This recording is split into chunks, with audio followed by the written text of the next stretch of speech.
didn't go there to support any party. We are in between both parties. For instance, if you look at the thing that is being discussed on media now, the letter of Obasanjo, it's all about performance.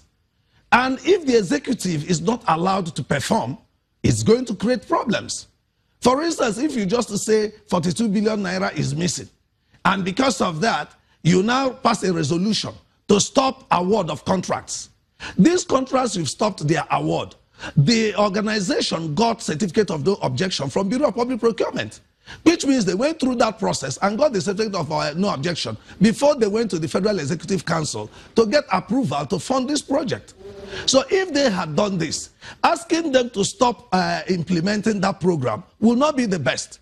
Again, remember the condition of the youths of this country today. Look at the Libyan experience, where our youths were going into slavery.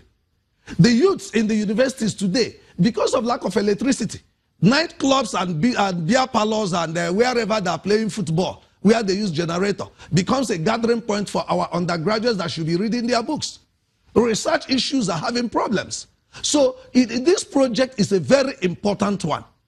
And I am not saying that there should be a problem between executive and legislature. It would be in the best interest of this nation for them to work together.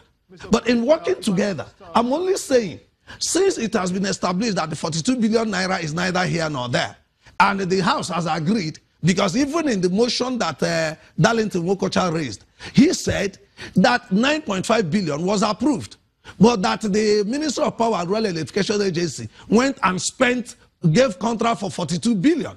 So if it's established there was nothing like that, why not allow the project go on? Mr. Okorie, rather than just coming here, Mr. Okorie, if you could just hear me, let me just quickly butt in here. My apologies.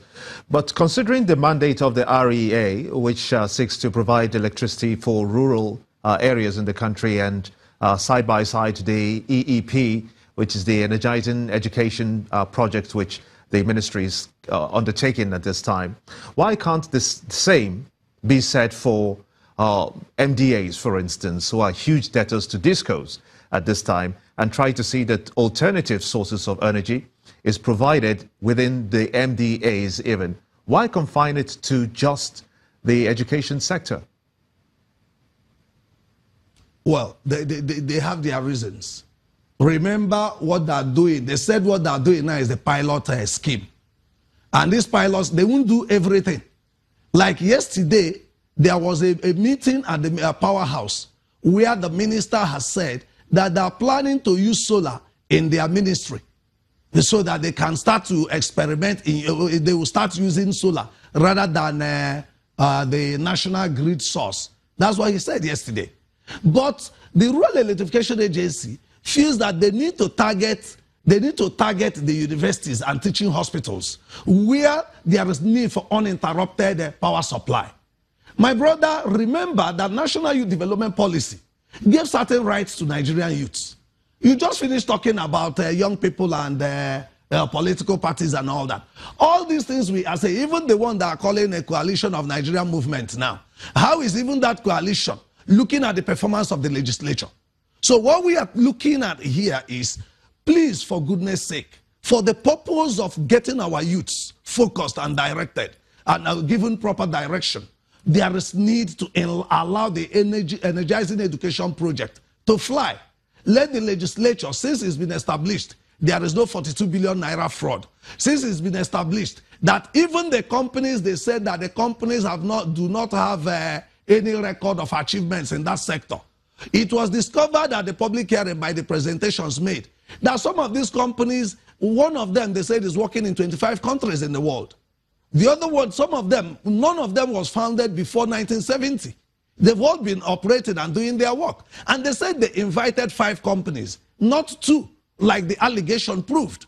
So what we are saying here is, since they have established that the 4 or 5 issues that Honorable Darlington Wokocha raised in his motion have been taken care of, why pushing for other issues that will now, because the last hearing a few days ago, I raised the issue that the House Committee should ask Bureau of Public Procurement to make presentation.